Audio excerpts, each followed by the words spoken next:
the Atlas Post.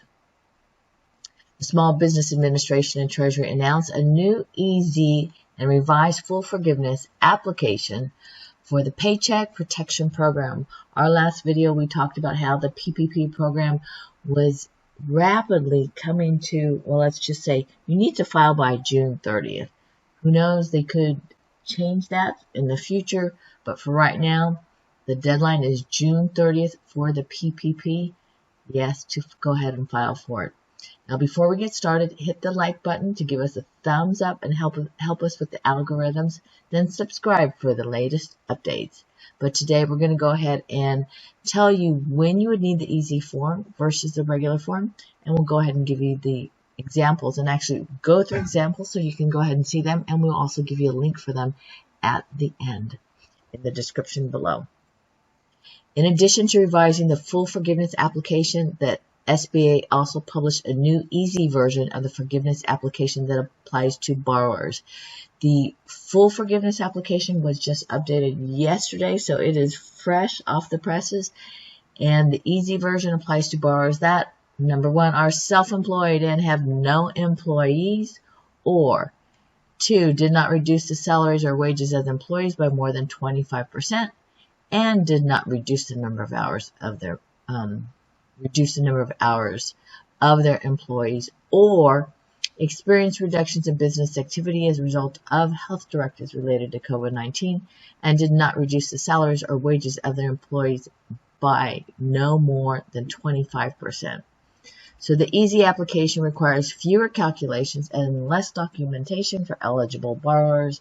Details regarding the applicability are available, and we're going to go ahead and show you the two different forms. But before we show you that, note that both applications give borrowers the option of using the original 8-week covered period if their loan was made before June 5th, or an extended 24-week covered period. These changes will result in a more efficient process and make it easier for businesses to realize full forgiveness of their PPP loan. So that's why they made all those changes for the PPP Flexibility Act of 2020 as of June 5th. For the EZ loan application, it is it's actually 3 pages, with the last page being optional. The regular application, the full version, is 5 pages, with the last page optional. But some of the key points that will make this a lot more evident when you see it is, besides the basic information you know they're going to ask for, such as the loan number, the lender number, all of that, your payroll schedule.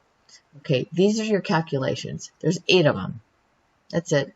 Payroll and non-payroll costs. Payroll costs, business mortgage interest payments, business rent or lease payments, business utility payments. Potential forgiveness amounts, add lines 1 through 4.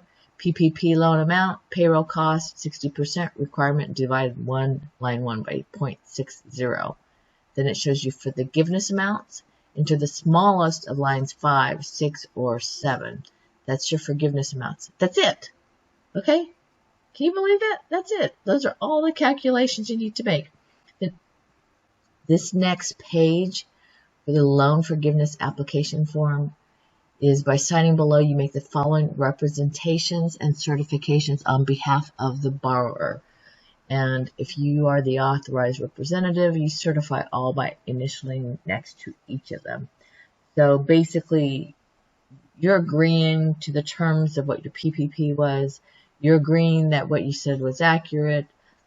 Let's see, if a 24-week covered period applies, does not exceed 2.5 months worth of 2019 compensation for any owner, employee, or self-employed individual, general partner, kept at $20,833 per individual.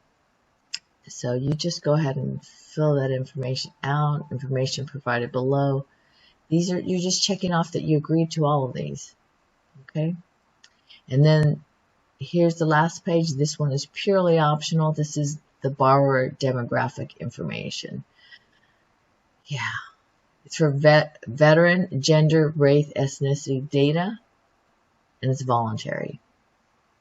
See, whether you're a veteran, gender, X equals not disclosed, your race, not disclosed, ethnicity. So if you want to do that, fill that out. But 3 pages. Now I'll show you the other page. This is the full one, revised as of June 16th, has similar information here, but instead of 8 simple calculations, there are 11 on this page. This is page number 1. The key difference is adjustments for full-time equivalency and salary hourly wage reductions. And then they do have you verify the information once again, but they give you a schedule. And this one is where you do the calculations. For example, enter cash compensation, average FTE. Yeah. As you can see, this also accounts for the safe harbor. Listing your employees, rejection safe harbor, demographic information optional, just like the EZ Form. Can you believe that? Wow. Okay, so let's go ahead and take a look at the EZ Form once again, so you can go ahead and take a look at that here. These are the 8 different payroll and non-payroll costs that you will need information for when filling this out. Thank you in advance for helping to support the Atlas Post on Patreon as we bring you news relating to finances, stimulus bills, the CARES Act assistance program, step-by-step how-to, and more for those who like to get tips and hear their news. Please leave your comments as we do review them, and it helps us to determine which questions to answer as your comments on Patreon.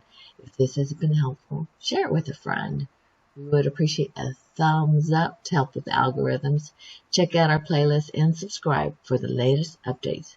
This is the Atlas Post. Have a joyful day.